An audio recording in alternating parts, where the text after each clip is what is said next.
Hey everyone, it's that guy over there. I'm bringing you part two of the Tyranid Codex overview. The part I'm focusing in on today is the weapon biomorphs, the biomorph upgrades, the bio artifacts, and the powers of the hive mind. Kind of did like a once over the Codex the last video with the special rules, and now I'll just jump right in with weapons. So I'll start out with melee weapons. Kind of a a lot of things changed in this book, which is fine, but I'll talk through them now. So first up is bone swords.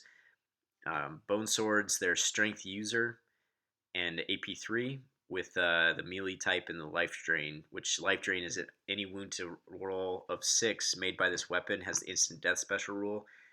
They're good for AP3. Again, monstrous creatures just go to AP2 because they're monstrous creatures. The life drain is nice, but with the changes to toxin sacks, you're really not going to get to reroll your wounds very often.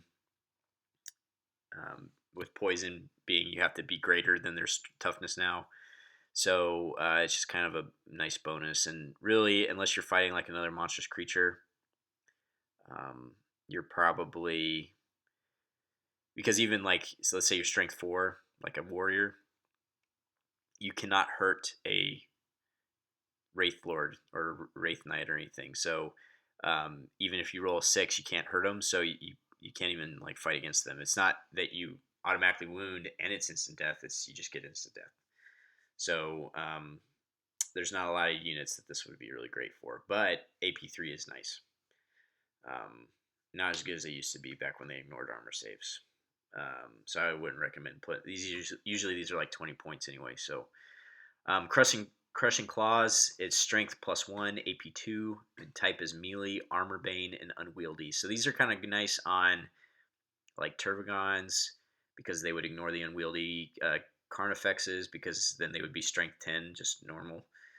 And armor bane means because even when you're strength 10, you get to reroll your stuff because you're a monstrous creature, but it's kind of hard to take down land raiders and stuff like that. So Crushing Claws kind of ensures that you're going to kill whatever you fight. You can also take them on Tyrant Guard, but I think it's kind of expensive. You might take one that way, but usually the Tyrant Guard are escorting a Hive Tyrant, which is a little bit better at close combat.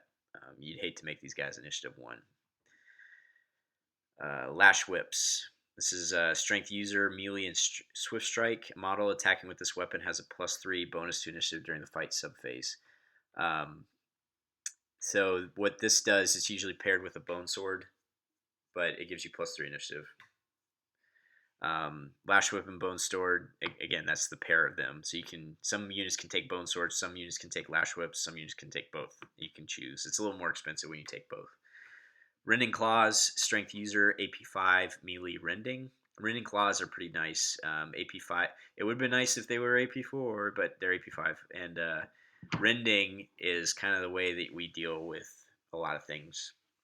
Like Gene Stealers statistically can kill any unit in the game if you have enough of them. I think I calculated 27 on the charge to take down a Wraith Knight or Imperial Knight, and it's like 33 or 36 on the charge to take down a Wraith Knight because of rending. Because on a 6 you just automatically wound and it ignores armor saves, or it becomes AP2 or something. So rending Claws, nice. And they're usually pretty cheap. Scything Talons, this is kind of a disappointment. They used to let you reroll ones, and if you had 2 of them, you got to reroll all your attacks. Now they're just Strength User and AP6, which is kind of stupid, and Melee. So they have no special rules other than AP6. So, but they come on pretty much all your creatures. Voice with the cover open. Oh my gosh, my phone is being crazy. Okay. So something about Tyranid weapons is that they come in pairs, but because you're like you see on this picture here, Tyranids that they have 4 arms. So if you have 2 pairs, that counts, and they're both close combat weapons. That counts as 2 close combat weapons.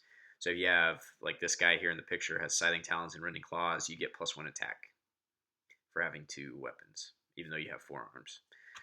So that's kind of nice. And Scything Talons are usually free and they just come with it. So it's just like +1 attack. A lot of models actually lost 1 attack but then you kind of have to read the rules and in between the lines and be like, oh, okay, well they have 2 close combat weapons, so they really didn't lose an attack. Kind of silly. But anyway, those are the melee weapons. Um, Ranged weapons, acid spray. So this is from your Tyrant effects. It's a template, strength 6, AP4, assault 1 torrent. This is what they come with by default, and honestly, I think that's what I would take them with. You can put them in the drop pod and drop this down, and it's kind of like having a the fire thing, the whatever the Imperial Guard, Hellhound, little strength 6 AP4 flamer, or a Psy flamer, whatever those are called. Barb Strangler. There's 2 versions. I'm sorry. There's the Barb Strangler, which is strength 4 AP5 with 36-inch range, assault 1, large blast, and pinning. Like Tyranid warriors can take that. And then there's a Stranglethorn cannon, which is like the bigger version that Carnifexes and Hive Crones can take, or Harpies can take. It's 36-inch range, strength 6, AP5, assault 1, large blast, pinning. So basically, the monstrous creature version gets +2 strength. Bioelectric pulse weapons. This comes on the Trigons. Just regular Trigons have a 12-inch range, strength 5, AP5, assault 6. It's something. It just comes for free. And then the Trigon Primes, they get an 18-inch, strength 5, AP5, assault 12. So as part of your point up cost, you get this upgrade for free because they're bioelectric pulse with containment spines or whatever, and so they get some more shots. I ran a list one time with 3 Trigon Primes in the last book, and that assault 12 really helped me out. They're kind of like little mini Hive Tyrants with Twin Link Devourers. Bioplasma, it's a Carnifex thing, but they get a 12-inch range, strength 7, AP2, assault 1, blast. There's no get hot roll or anything like that. It's just a little plasma cannon that comes on a Carnifex, which is good because you can have 2 close combat weapons and spit out bioplasma. So you get your attacks and a ranged weapon. Bioplasmic cannons. So this is the Exocrine. It's a blast, which is a 24-inch range, strength 7, AP2, assault 1, large blast. So it's like a plasma cannon, large blast. And then streams, which is 24-inch range, strength 7, AP2, assault 6. So you either get 6 plasma gunshots at 24 inches or a large blast. And you get to pick. Comes for free on the model. Cluster spines. It's an 18-inch range, strength 5, AP dash, assault 1, large blast. I used to always take this on my Termagants, and I'd always be disappointed when they'd scatter back on my Termagants. So just be aware that there's going to be a lot of bugs running around, and you're going to throw these big, large blast templates around, and it could potentially hurt you. But like Harpies can take it, and that just adds the number of blast weapons they can put out every turn. Makes them really anti-infantry. Death Spitters, this is like a warrior weapon. 18-inch range, strength 5, AP5, assault 3. It's pretty good. It's 5 points on the warriors, and I always take it. Devourer weapons, baby Devourers, which are 18. That's just Devourer, 18-inch range, strength 4, AP dash, assault 3. They come on the Devourer Gaunts. I never really got behind those, but some people really like Devourer Gaunts, Devil Gaunts, they call them. And then really the gun that holds the book together, Devourer with Brain Leech Worms. So you take that on your Flying Hive Tyrant or your Carnifex. It's the Monster Creature version, and it's 18-inch range, strength 6, AP dash, assault 6. So the reason why I say it holds the book together is you need probably 3 Flying Hive Tyrants with 2 sets of these for 12 shots in every list, and that's every competitive list. Flying around, they're flying monster creatures, they can shoot down planes, and it's one of the best units in the game, to be honest. And there are armies that ally with Tyranids just to, even though they're coming to Apocalypse with everything, just to take that unit. So, best gun in the book. And it's sad because I wished everything was good, but it's really just that. Drill Cannon. This is the Hive Crone gun. So it's got a template, strength 6, AP4, assault 1. Because it's flying monster creature, you can put the template in base contact even behind it and still shoot it. So that's good against like fire warriors and stuff. Next are the Thorax Biomorphs. They're ranged weapons. They're all templates. That they're not a gun. They just kind of like live in the abdomen of the creature, and it just kind of throws these grubs or larvae out. So there's Desiccated Larva. It's a template, Strength 1, AP Dash, Assault 1, Flesh Bane. So basically wounds on a 2+. That's just for stacking wounds on. Electroshock Grubs, Strength. This is the one I take on my Flying Hive Tyrants, and really anything that can take them all the time. It's a template, Strength 5, AP 5, Assault 1, Haywire. So it's a template of Haywire hits, which is really good because on the Overwatch, you could do 3 whole points to a Knight as it came running in or something, or like a Dreadnought, just wreck a Dreadnought as it was charging you, which is kind of funny. And then the Shredder Shard Beetles, template, Strength 3, AP Dash, Assault 1, Rending, and Shred. So you get to reroll your wounds, and then on 6s it rends. So that's kind of neat. I only ever take the Electroshock Grubs because it's a Strength 5, AP 5 template, and it has Haywire. Everything else just either wounds on a 2+ or gets rending with Shred. So personally, Strength 5 wounds a lot of things, at least on a 3. So the Flesh Bane is already kind of out. And then Shred and Rending aren't nearly as good as the Haywire. So I think really Electroshock Grubs are where it's at. Template. Oh, I'm sorry. So Flame Spurt. This is the Pyrivore weapon. It's a strength. It's a heavy flamer. Strength 5, AP 4, Assault 1. I really like Pyrivores. I'll talk to them when we get there. But they've been known for a long time to be the worst unit in 40k for some reason. But they all come with heavy flamer. Flesh Borer weapons. So these are Flesh Borers is what comes with gaunts, and then you can take a monster creature version. So the Flesh Borer is a bolt pistol, 12-inch range, strength 4, AP 5. All the Termagants just have it for free. The Flesh Borer Hive is kind of like a weaker version of the Punisher cannon. You take him on Tyrannifexes. It's an 18-inch range, strength 4, AP 5, assault 20. But he's only both skill 3. There's really no way to give him rerolls to hit, so he's going to get 10 bolt pistol hits. So it's not as effective as it might sound. I would never take Flesh Borer Hive. And then Flesh Borer is the only reason I take them is because they come for free. Grasping Tongue. This is the Haruspex. He gets a 12-inch range, strength 6, AP 2, assault 1, gulp. If a 2-hit roll of a 6 is made with this weapon, he gets precision shot. So basically his tongue shoots out and he can eat a model, which is kind of cool. I don't really use Haruspexes, but he gets a strength 6 AP 2 gun. That's kind of cool. Impaler Cannon. This is the Hive Guard. It used to be, you always took 9 of them. Now with Hive Guard dropping to Ballistic Skill 3, this isn't as good, but it got better as a gun. So 24-inch range, strength 8, AP 4, assault 2, homing, ignores cover. Before it just ignored intervening cover, now it just ignores cover.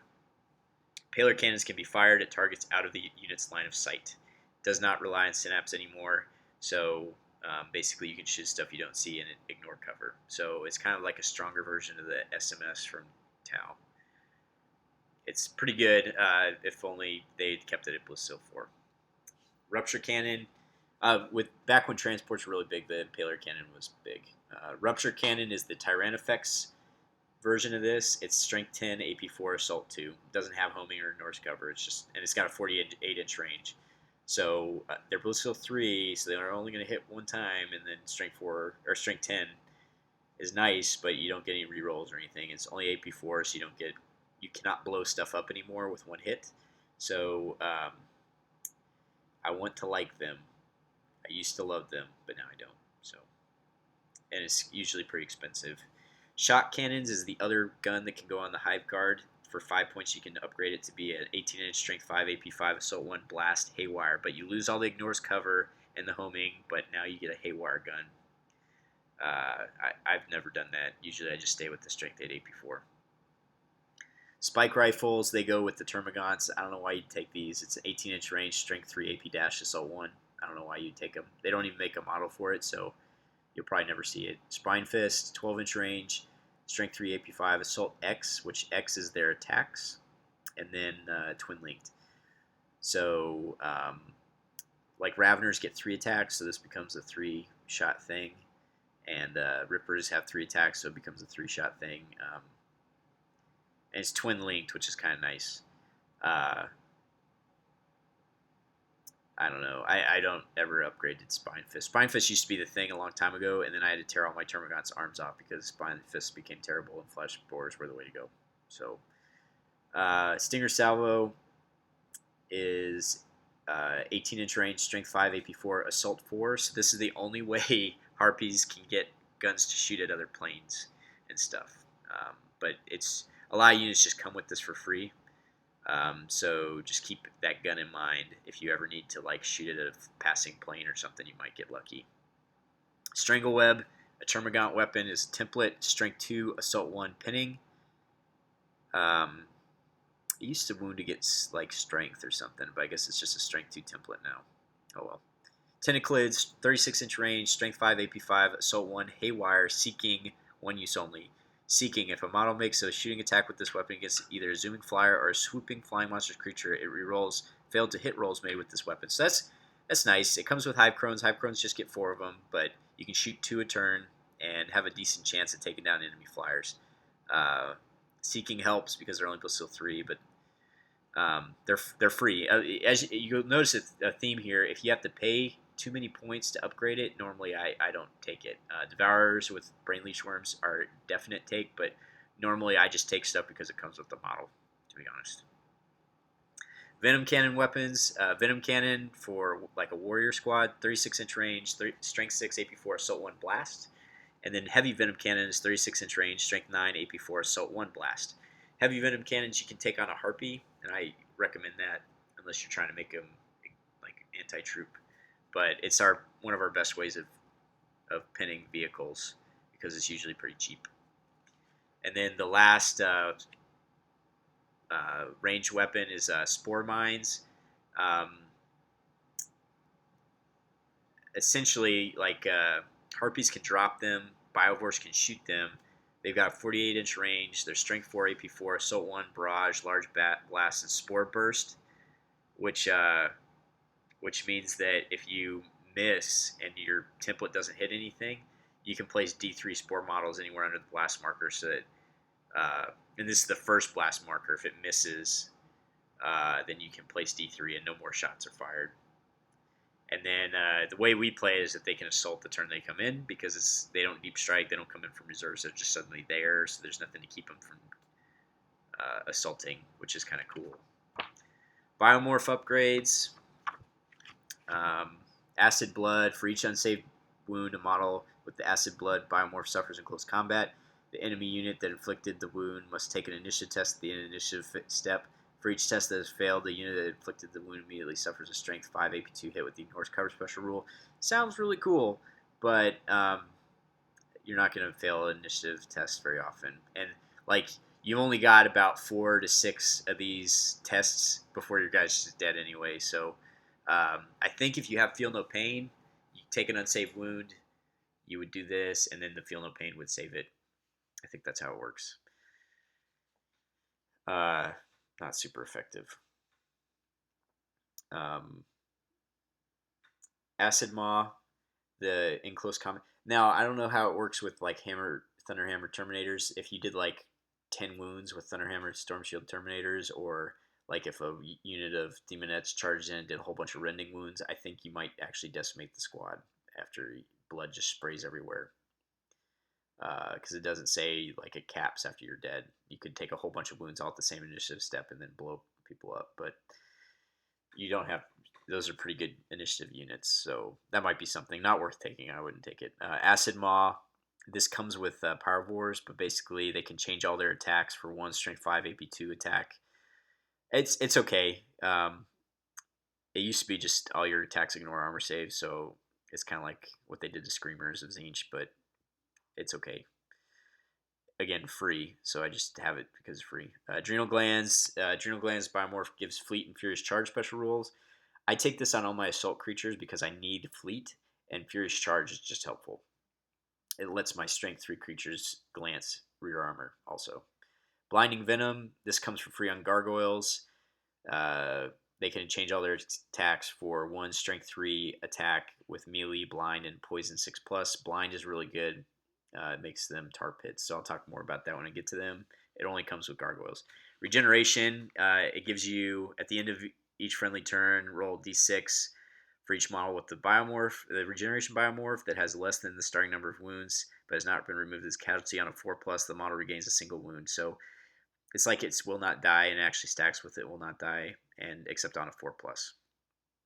Toxic Miasma.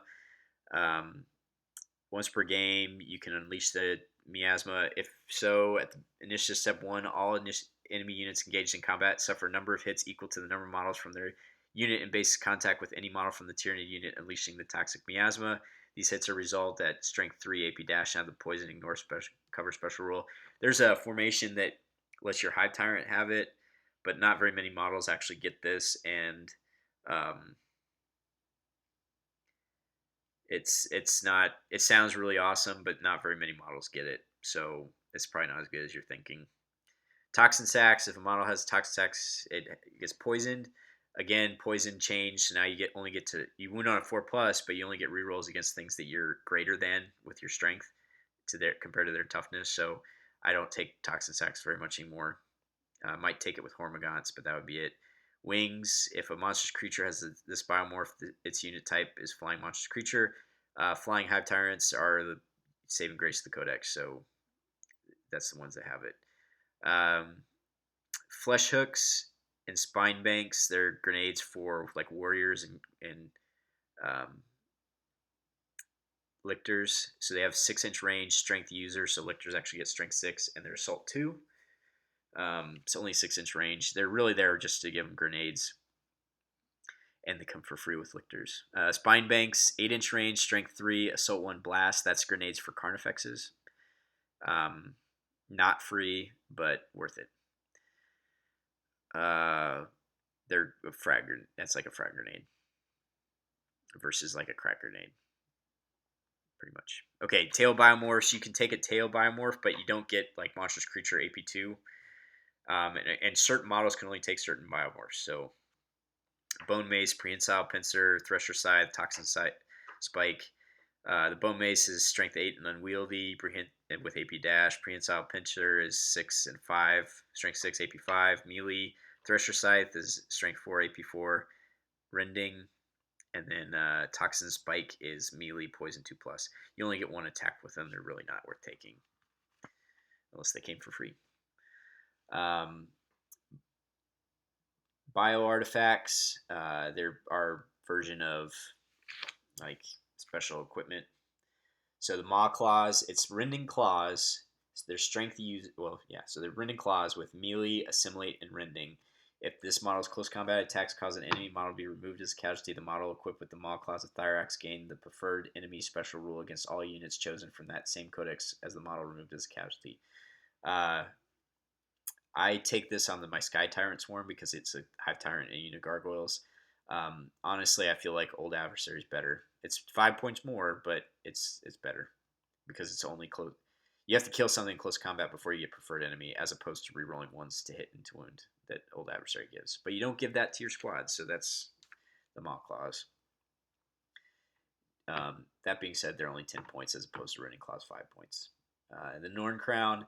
Model with Norn Crown adds 6 inches to its synapse range. It's like a Tyranid Prime hiding in a unit of Termagants. That's what I would give the Norn Crown to. So that way he can hold down more of the table.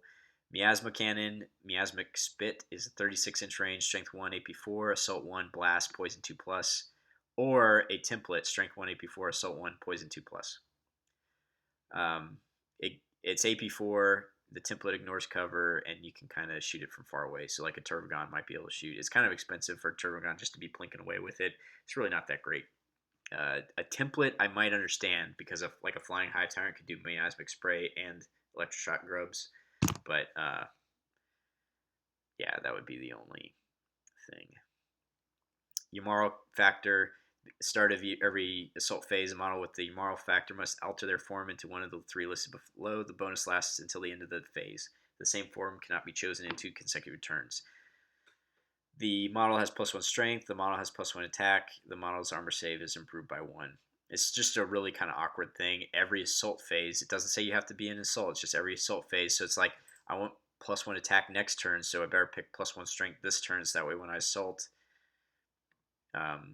it'll be okay. Or model's armor save is improved by 1. That would be great if it lasted the whole turn, but it only lasts for the assault phase. So it might save you, like if they have a bunch of crack missiles and they're shooting at you on Overwatch, then you could be like, oh, well, now I have a 2+ armor save. That might help save you, but it's just really awkward. And I do take it on some of the close combat, like I'm throwing a lot of points in this unit because you can get Hive Tyrants up to like strength 9 on the charge, but it's just really hard.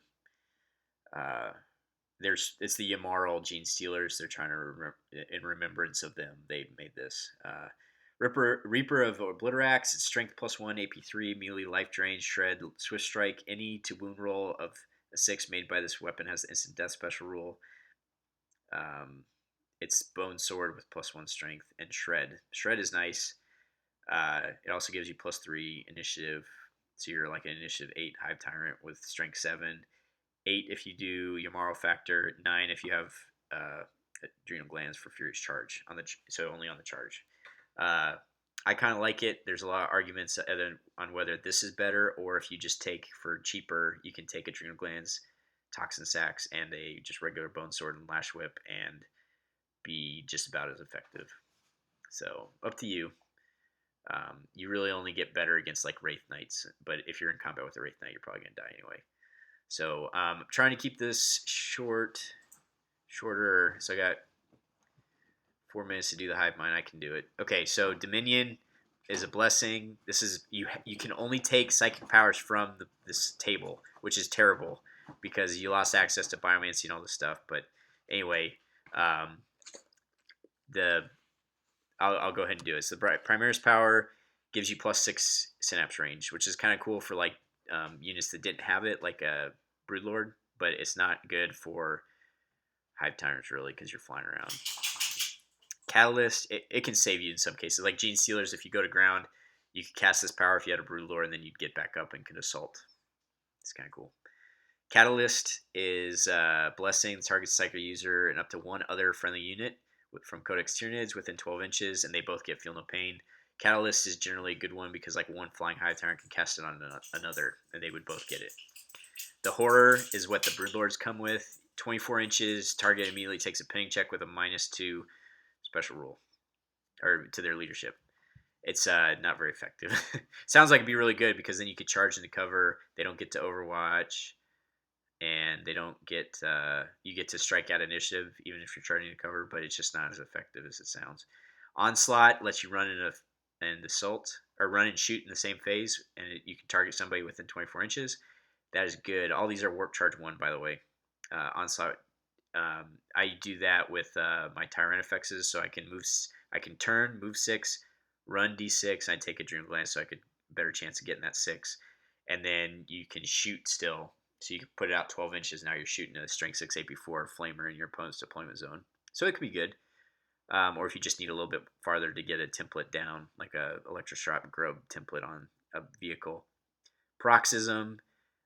Really good. -D3 to the weapon skill and ballistic skill of a single enemy unit within 24 inches. That is good because it doesn't say to a minimum of 1, so you can actually make it so they can't shoot or attack you in close combat anymore. Really good. Psychic Scream. Nova power with a range of 6 inches. For each unit, roll 2d6 +2 and subtract their leadership. They take that number of wounds. Armor saves and cover saves cannot be taken. It's to replace the Doom Malantai, a unit we used to have. And then Warp Blast, Warp Charge 2. This is only Warp Charge 2 power. Zoanthropes just come with this. You can either do a Burst or a Lance. Each time it's manifested, the controlling player must choose which profile is being used before the target is chosen. So you can shoot Lance or Burst. The Burst is Strength 5 AP3, Assault 1 Blast with 24-inch range. Lance is 18-inch, Strength 10 AP2, Assault 1 Lance. It's good for taking out Land Raiders and stuff, or trying to instant kill something. So those are the powers. You have to take those powers. You cannot take any others. I cannot explain to you how bad this is. And but anyway, I went kind of long on this one. I'm hoping the sections will be a little bit quicker.